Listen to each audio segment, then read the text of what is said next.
America Iran பேச்சுவார்த்தை முறிந்ததுக்கு பிறகு, தோல்வி அடைஞ்சதுக்கு பிறகு இன்று மத்திய கிழக்கில் மிகப்பெரிய ஒரு பதட்ட நிலை ஏற்பட்டிருக்கிறது. இது சம்பந்தமாக இன்றைக்கு நாங்கள் பேச போகிறோம். அதற்காக சிரேஷ்ட ஊடகவியலாளர், அரசியல் ஆய்வாளர் ஜெயரஞ்சன் யோகராஜா அவர்களை நாங்கள் சந்திக்க வந்திருக்கணும். வணக்கம் அண்ணா. வணக்கம் ஆஸ்கர். இன்றைக்கு அமெரிக்க ஜனாதிபதி டொனால்ட் ட்ரம்ப் இவர் சம்பந்தமாக பேசப்படுது. காரணம் என்ன அப்படின்னு சொன்னால், இயேசுநாதர் அவரை போல சித்தரித்து ஏஐ மூலமாக அவரது ட்ரூத் வலைத்தளத்தில் ஒரு பதிவிட்டிருந்தார், ஒருவரை குணப்படுத்துவது போல. அப்படி பதிவிட்டதுக்கு பிறகு உலகளவில் விமர்சனங்கள் எழுந்தது. அதே நேரத்தில் புனித பாப்பரசர் அவரை பற்றியும் அவர் விமர்சித்திருந்தார். அவர் ஒரு வெளிநாட்டு கொள்கையில் உறுதியற்றவர், அவர் ஒரு மோசமானவர் அப்படிங்கிற அளவிலையும் விமர்சித்திருந்தார். இதற்காகவும் உலக அளவிலிருந்து பல மட்டங்களிலிருந்தும் எதிர்ப்பு குரல் எழும்பியது. பாப்பரசரும் புனித பாப்பரசரும் அதுக்கு பயப்படவில்லை, அதுக்கு எதிராக கருத்துக்களை தெரிவிச்சிருந்தார். இன்றைக்கு இப்படி ஒரு உலக வல்லரசு நாட்டினுடைய தலைவர் டொனால்ட் ட்ரம்ப் இப்படி ஒரு மதம் சார்ந்த விடயத்தில் மக்களை துன்புறுத்துகிற அல்லது மக்களை அவர்களை கவலைப்படுத்துகிற விடயத்தில் ஈடுபட்ட சம்பந்தமாக நீங்கள் என்ன நினைக்கிறீங்க? உண்மையில் ஆஸ்கர், இது ஒரு கவலைக்குரிய விடயம்.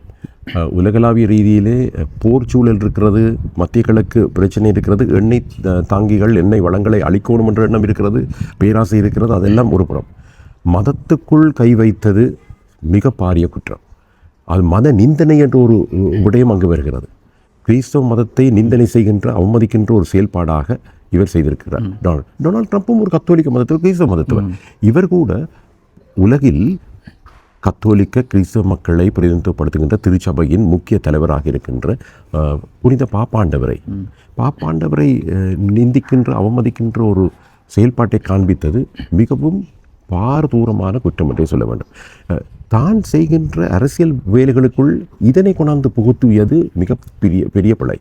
அதுவும் தன்னை ஒரு இயேசு கிறிஸ்துநாதர் போன்று காட்சிப்படுத்தி சித்தரித்து ஒரு நோயாளரை குணப்படுத்துகின்ற தன்மையை காண்பிப்பது போன்று ஒரு புகைப்படத்தை ஒரு சமூக வலைத்தளத்திலே அல்லது ஒரு ஊடகங்களிலே வெளிப்படுத்தியமை மிக மிக பாரிய குற்றம். இதனை கிறிஸ்தவர்கள் நிச்சயமாக கண்டித்திருக்க வேண்டும், கத்தோலிக்கர்கள் கண்டித்திருக்க வேண்டும். அந்த கண்டனம் மிக முக்கியம்.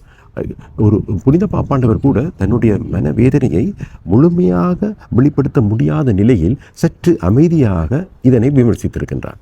அது அவருடைய பண்பை காண்பிக்கிறது. இதில் உலகளாவிய ரீதியிலே எந்த மதத்தைச் சேர்ந்தவர்களாக இருந்தாலும் இப்படியான ஒரு செயல்பாட்டை முற்றாக கண்டிப்பார்கள். அவருடைய அரசியல் வேறு, இந்த மதத்துக்கு கொடுக்க வேண்டிய மதிப்பு என்பது வேறு. இவர் மதத்தை நிந்தித்திருக்கிறார். அரசியலுக்கும் பார்ப்போம், அரசியலிலும் மனிதாபிமானத்தை மீறி இருக்கிறார். மனித விரோத செயல்களில் ஈடுபட்டிருக்கிறார்.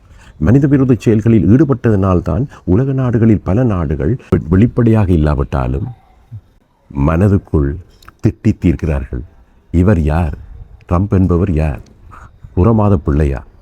மூல கலங்கிய ஒரு மனிதனா? உலகத்தையே கேவலப்படுத்தி இருக்கிறார். உலகத்தில் உள்ள மக்களை உண்மையிலே அசௌகரியப்படுத்தி துன்பப்படுத்துகின்ற ஒரு செயலை இவர் செய்திருக்கிறார். அமெரிக்க தலைவர்களை நாங்கள் கண்ட தலைவர்களில் இந்த வரலாற்றிலே மிக படுமோசமான நிர்வாகியாக கருதப்படுகின்ற ஒரு தலைவர், ஒரு ஒரு ஒரு ஜனாதிபதியைத்தான் நாங்கள் ட்ரம்ப் என்று சொல்ல வேண்டும். அந்த அளவுக்கு அவர் மதத்தை நிதித்து தன்னுடைய செயல்பாடுகளிலும் பல விடயங்களிலே தவறி விழுந்திருக்கிறார் என்றே சொல்லுவோம். தவறி தவறி தவறி தவறி விழுந்து பிழைகளை பல செய்து கொண்டே போகின்றார். மனித குலத்துக்கே ஒரு சாபக்கேடு ட்ரம்ப். அவர் என்ன மனநிலையில் இப்படி செய்யணும் என்று நினைச்சிருப்பார்?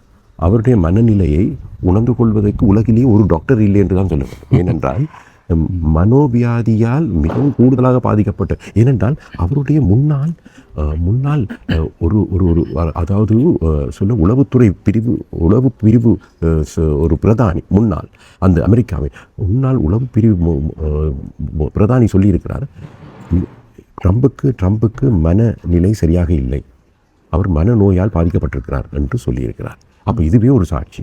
யார் சொல்கிறது? அமெரிக்காவுக்குள் இருக்கின்ற ஒருவரே சொல்லுகிறார் இவருக்கு மனநிலை சரியில்லை. குடும்பத்தை சார்ந்தவர், அதோடு முன்னாள் உளவு பிரிவு பிரதானியும் கூட. அப்போ ட்ரம்ப் இப்பொழுது தன்னுடைய பேச்சுவார்த்தைக்கு பாருங்கள், அண்மையில் நடந்த ஒரு பேச்சுவார்த்தைக்கு தன்னுடைய மருமகனை அனுப்புகின்ற அளவுக்கு அவர் மற்றவர்கள் மத்தியிலே நம்பிக்கை இல்லாமல் போய்விட்டாரே. தன்னுடைய மருமகன், ஏன் மருமகன் எந்த ஒரு பேச்சுவார்த்தைக்கும் அரசியல் ரீதியாகவும் உத்தியோகபூர்வமாக நடந்து கொண்டு போகும் பொழுதும் அவர்கள் என்ன சொல்லலாம், அந்த திணைக்களத்தைச் சேர்ந்த உயர் அதிகாரிகளை தான் அனுப்புவார்கள் பேச்சுவார்த்தைக்கு. தன்னுடைய மருமகனை அனுப்புகின்ற அளவுக்கு அவர் சென்றிருக்கின்றால் சில பேரை அவர் நம்பவில்லை என்று தான் அர்த்தம். அப்போ நம்பாமல் போவது என்பது மனோநிலையின் மற்றும் ஒரு உச்ச நிலை என்று சொல்ல வேண்டும். சரி, இப்போ இந்த ஒரு கடவுள், ஒரு சமூகம், கிறிஸ்தவ மக்கள் கொண்டாடுகின்ற நம்புகின்ற ஒரு கடவுள் இயேசுநாதர் போல சித்தரித்து வெள்ளை உடை அணிந்து சிவப்பு நிற ஆடையம் அணிந்து இவ்வாறு செய்திருப்பது அல்லது புனித பாப்பரசு விமர்சிச்சிருப்பது என்பது அவரது எதிர்கால அரசியல் அல்லது இப்போ இருக்கிற அந்த போர் சூழல் நிலைமைகளுக்கு எப்படியான தாக்கத்தை செலுத்தும்? இது இன்னொரு நல்ல கேள்வி ஆஸ்கர். இப்போ போர் சூழலில் ஈடுபடுகின்றவர்கள் சொல்லலாம், அதிலும் தன்னுடைய நேச நாடுகளில் இருக்கின்ற பெரும்பாலானவர்கள் கிறிஸ்தவர்கள். நல்லதொரு கேள்வி. இந்த கேள்வி நிச்சயமாக திருப்பு முனையாக அமையும். தனது நேச நாடுகள் என்று சொன்னால் பிரித்தானியாவை குறிப்பிடலாம், ஜெர்மனை குறிப்பிடலாம், பிரான்ஸை குறிப்பிடலாம், இப்படி பல நாடுகள். ஏன் அங்கே அந்த அந்த தளங்கள் இருக்கின்றன. எந்த தளங்கள்? அமெரிக்க தளங்கள் இருக்கின்றன, ராணுவ தளங்கள் இருக்கு, கட்டார், துபாய், ஓமான், அந்த இடத்திலும் கிறிஸ்தவர்கள் இருக்கிறார்கள். ஏன் போர் வீரர்கள் கூட கிறிஸ்தவர்கள் தான். எனவே அவர்களுக்கு இது ஒரு பெரிய ஒரு இடைஞ்சலாக இருக்கு, மன அமைதியை குலைக்கின்ற ஒரு விடயமாக இருக்கு, அவர்களுடைய மனதை புண்படுத்துகின்ற ஒரு நிலைமையாக இருக்கும். என்ன, நாங்கள் கிறிஸ்தவர்களாக இருந்தே நம்முடைய மனதை புண்படுத்துகின்ற செயலை நம்முடைய இங்கே இருக்கின்ற அந்த அமெரிக்க ஜனாதிபதி செய்திருக்கிறாரு. அவர் சொல்லி இருக்கிறாரு, இயேசு கிறிஸ்துவை அவமதிக்கின்ற ஒரு விடயத்தை சொல்லியிருக்காரு. நான் முழுதாக நம்புகின்றேன், வேதாகமத்தை நம்புகின்றேன். ஒவ்வொரு நாளும் நான் வீட்டிலிருந்து வேதாகம் படிக்கின்றவன், அதை படித்துவிட்டு போருக்கு சென்றால் என்ன, எந்த வேலைக்கு சென்றாலும் இப்படி போகின்றவன் இத்தகைய ஒரு விடயத்தை பார்த்துவிட்டு மன நொந்து தன்னுடைய போரில் அல்லது அந்த எடுத்துக்கொண்ட கருப்பொருளில் அல்லது குறிக்கோளில் கவனம் செலுத்துகின்ற தன்மை கூட பின்வாங்கக்கூடிய தன்மை, அந்த தன்மையிலும் பின்வாங்கக்கூடிய நிலைமை ஏற்படலாம். இதுதான் என்னுடைய கருத்து.